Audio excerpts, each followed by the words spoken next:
Hello and welcome to Unshakable with Human Design. I'm your host, Nicole Leno, and we are back. I know a lot of you have been asking, are we going to finish the profile series? And the answer is yes. The wait is over, back by popular demand. We are finishing out these last 3 profiles that we have. I'm sorry we took a break. We had some things going on here where we had to switch the programming for a little bit, just for a couple of weeks. No big deal.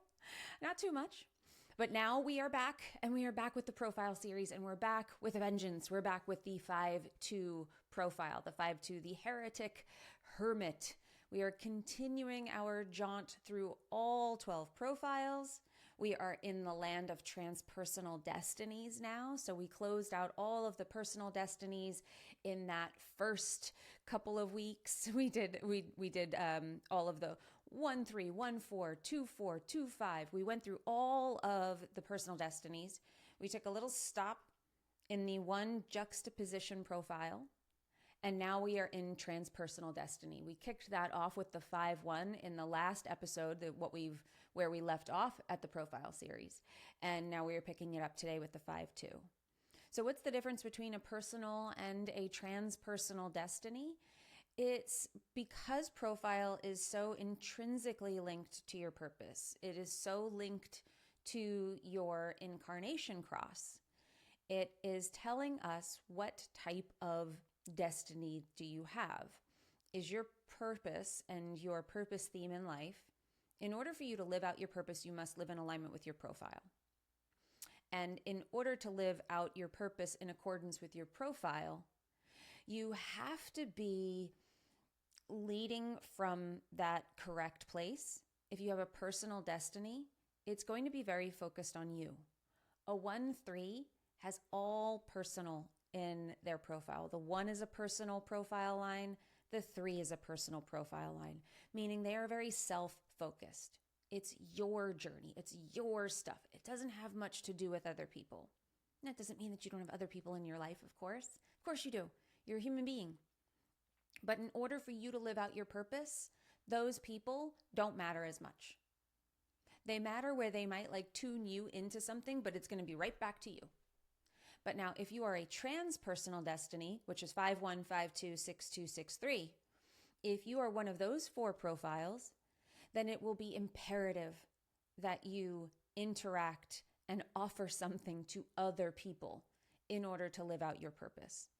You'll probably always feel pulled out, like you can't do it alone, no matter how much you may want to. So our last episode was the 5-1. Now we're changing. The 5 stays the same, personality number stays the same, but our design number changes. We're changing the 2, the 1 to the 2. So that back number changes. And that changes this profile very, very much. And I think this is why I wanted to do the full profile series. We've done series on the lines before, where we've talked about the 6 lines. But when you put them together, you get a different person. Just because you're a 5 line, if you have a 2 with that 5 or a 1 with that 5, that is going to change, or a 3 with that 5, that's going to change that expression tremendously. So now we have the 5-2. So in this case, we have a 5 that is like, I've got something for you. I've got something for you. I've got something for you. The projections feel like a lot, but I feel like I need to be out there with these people. I need to lead. And the 2 is saying, just leave me alone. I just really would prefer to be alone. That 2 is personal. The 2 is saying, just let me do my thing and do it by myself. And the 5 is saying, no, we can't do that. When you're a 1-3, you don't have one of those pieces that's pulling you, being like people, people, people. You might have other things in your chart that are doing that, but that profile, that purpose, in order for it to be lived out, not as important for you. For these 5-1, 5-2, 6-2, 6-3, imperative. Nothing will ever feel quite right if you aren't preparing to universalize for a 5 and externalize what you know, or you aren't actually putting it out there. And that's usually where we see a lot of, and we're going to talk about the 5-2 today, because this is very different than the 5-1. And you'd think, just changing from a 1 to a 2, how much could it change? Well, it changes a lot. It's a very big difference between a 1 line that craves security, that craves knowledge, that is always digging deeper, that its process is to investigate and investigate some more. And then it's kind of like, it's almost like digesting information all the time. And that's what's causing breakthroughs. That's what's causing whatever it universalizes with that 5. The 2 isn't interested in all of that investigating. It doesn't mean that they don't like to study. It doesn't mean that they don't get into things, but it's more about their journey is more about finding their own magic. Now, I want to, before we get into all of that, I want to bring up that we have the Content by Design program is available for you guys if you're interested in profile. If you want to know how to incorporate profile into your business, specifically around writing content and finding your voice, we created something that is very small, it's really in depth. However, it is very cheap. We wanted to give you something to break a piece off and try it before you go deeper with us, or if you're looking to try to figure out how you incorporate human design into your business, we wanted to give you something that was bite-sized, that would be really easy for you to implement, not just learn. We created this for you. All you have to do is DM me the word content on Instagram, and I'm at Nicole Laino Official, and we will send you the link there, or go to NicoleLaino.com/content, and you can grab that right there on the website. But I would be remiss if I didn't mention that the 5 and the 2 are both projected profile lines. These are the 2 profile lines that carry projection. And what that means is that people see something they project onto you. And remember our house analogy. The 2 line is on the first floor, right there level with everybody else, drapes, pulled open, dancing in front of the window, but it has no idea that people are watching and studying and getting taken in by them and getting interested in them. They're like oblivious to it. But they do know, because I've heard from a lot of 2s that it feels vulnerable, particularly when there's the 2 in the front. I think because it's unconscious, they're less conscious of this when we have a 5-2, where they're maybe not consciously aware of that, or they might be if they've done some work where they've started to notice these things. They've just become more self-aware. And then you have the 5 on the second floor that there's like these sheer drapes drawn, closed. And it's that 5 is standing there peeking out, and people are looking up saying, what's happening up there? It's so mysterious. That's the traditional way of describing the projection fields. What I notice is it's like the 2 people are looking into you and finding your gifts. Whether they're right or wrong about that is a different story. This is why authority is so important for people with a projection field. It's important for everybody, but here's why it's important for the projection field. Because you can't trust what other people say. You have to hear that, feel that, pass it through your authority and go, do I agree? Because if you took everything that somebody said, you would be constantly turning around. And then what ends up happening with the projection field, if you feel like you've been projected on a lot, you've taken it personally, you've believed what other people have said, the 5 is getting a lot of what people think you can do for them. The 2 is getting, oh, you know what you should do? You should do this. You should do this. You're so great at that. You're so great at that. That can actually feel like a lot of pressure. I'm a 5-1. I'm like, I wish somebody would be like, you're so great at that. Because I feel like the 5 gets a lot of, here's what you could do for me. I'm interested in you because you could do something. And when you're not doing it, maybe I'm less interested in you. The 2 draws people in a little bit differently. And that sounds appealing to somebody like me, who has absolutely felt like when I'm no longer useful, I'm no longer thought of. I no longer take that personally. But what happens is, before we understand what the projection field is, we do take it personally, most of us. We don't like the projection field. It's exhausting. It is something where 2s, when they're younger, they don't know who they are because they're taking in so much from other people that they don't actually really get to tune into what they feel are their gifts. Now, the 5-2 operates different than all the other 2 profiles. The 5-2 does have to call itself up. It's your own talents, and this is the interesting thing about this one. So yes, people are going to project on you. They're going to tell you what you're good at. They're going to tell you what they think you would be wonderful at. They're going to tell you what they think that you should do. But for a 5-2, your journey is about discovering your gifts. I'm a 5-1. I universalize what I know, what I dig into, what I have studied, what I go deep on. Human design, the way that I teach it, all of the modalities that I've picked up, how to expand yourself. How do I do that in this universalizing fashion of making sure that this is a comprehensive thing that doesn't make you feel like it's one step, because it never is. I'm here to give you a clear path to creating that kind of change and all the tools that go with it and universalizing these things so that it's easy to understand. The 2 doesn't work that way. The 5-2 is like, this is my thing. I really love this thing. I'm really into this thing. I feel like this is my gift. And I'm going to engage with life, and I'm going to do something with it. I don't even know what that is yet, but I trust that it's coming. And I trust that if I keep engaging with life, and especially like, so if you're, your type is going to inform this. If you're a generator, a manifesting generator, that's going to inform how you're engaging with life. If you're a projector, it's going to show up differently for you.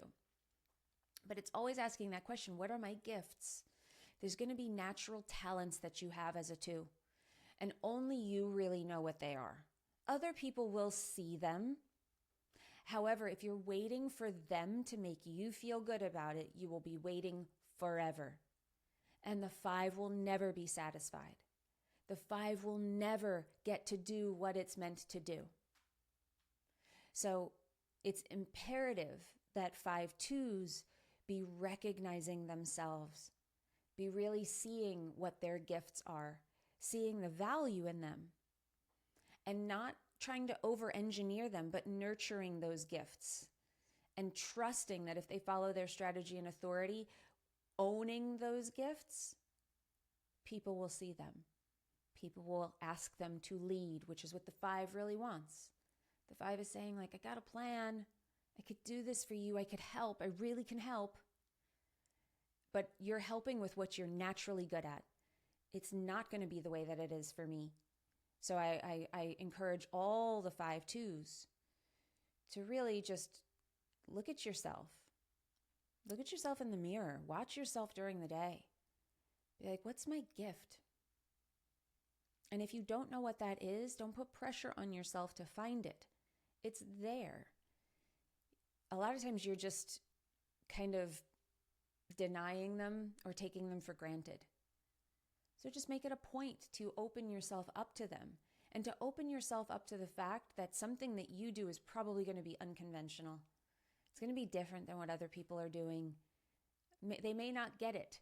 You have to embrace your weird as a 2. If you have a 2 in your profile, there is some weird, there is some kind of like interesting, kind of quirky quality about you. Don't hide that. Lift it up. Embrace it. Showcase it. Show people what it is. Dance like nobody's watching. And they will, I promise you, they will watch. And they will keep watching.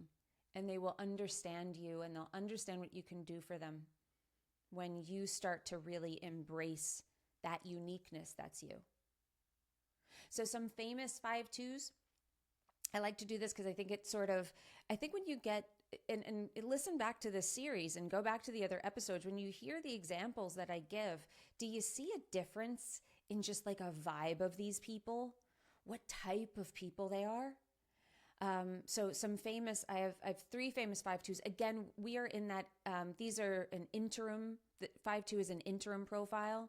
Main profiles are 5-1 and then 6-2. The 5-2 in between, there's a short window for somebody to be a 5-2. They are rarer than 5-1s and 6-2s. Same thing with the 6-3 is one of those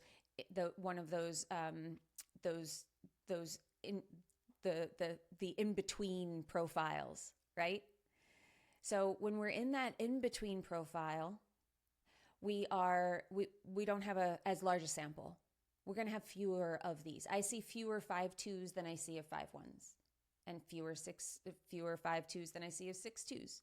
Same thing with the 6-3. I see fewer of them, but they're there. They're not as rare as like a 4-1, but they are rarer than their other types. So notice if you can notice the difference. So famous 5-2s, Abraham Lincoln, Kareem Abdul-Jabbar, Jacob Barnett. You may not know who he is, but he's a mathematician. He's one of those child prodigies. He's like a theoretical physicist, has been, going to like Ivy League school since he was like 12 years old or something like that. He's one of those kids. Talent. And now he's leading one of these groups. I think he's like 25 or 26 now, but he's child prodigy. This is what I mean about 2s. They're talented. They didn't have to work at it. They were born that way. There's something special that they came into the world with. And sometimes it's easy to spot. You have a talent. You're like, I'm better at math than, grown-ups that are teaching at Harvard. That's an easy talent to spot. Yours might be a little bit more covert, but it's there. You're a 5-2, it's there. And then Catherine Bigelow, she's a famous director in Hollywood. She's famous for directing like The Hurt Locker. She won the Oscar. She's the first woman to win Best Director at the Oscars. So she's a naturally talented woman, really and obviously the director is the leader. She had to be seen that way. It's not an easy job for a woman to get, unfortunately, even though we have so many talented, amazing women who are, quite frankly, running circles around the men as far as like the quality of the work that they're putting out, but we're not seeing them necessarily get the funding that the men get. Catherine Bigelow is somebody who, she was one of those, not first women ever to direct, but certainly to be given a big budget and to direct a movie like The Hurt Locker was something out of the ordinary at the time. She had to be recognized for that talent. And she was. And she was recognized then, and she was recognized at the Oscars that year. And she's the first woman to win the Oscar for Best Director. So I hope that this starts to illustrate, and I'll just read off my 5-1s again. So you heard the list of 5-2s, the 5-1s: Taylor Swift, Anne Frank, Paul McCartney, Lady Gaga, Madonna, Nelson Mandela, Queen Elizabeth, Adolf Hitler, Vladimir Putin. So we have there's a forcefulness of the 5-1, right? And there's almost like a quiet talent quality to the 5-2. So I think that's an interesting contrast to see. I hope you love this episode. I hope that you're loving the series. I promise we are continuing uninterrupted for the rest. I appreciate you. If you want to get your hands on content by the design and start integrating human design into your business through the path of content and through the path of finding your voice, your unique voice and your unique flow. We're really talking about productivity. How do I write content easier that sounds like me, that feels like me? We have all of that. We do by type and profile inside of Content by Design. It's a very comprehensive program, but it's also very bite-sized in the sense that you can action it right away, and it will not take you months to go through. You can go through this quickly and start implementing right away. All you have to do is DM me the word content on Instagram. I'm at Nicole Lano Official, or go to NicoleLano.com/content, and you can buy it right there on the website. Thank you so much. I appreciate you. And remember, in order to have an unshakable business, you must first become an unshakable human. So thanks for letting us help you become unshakable with human design. We'll see you next time.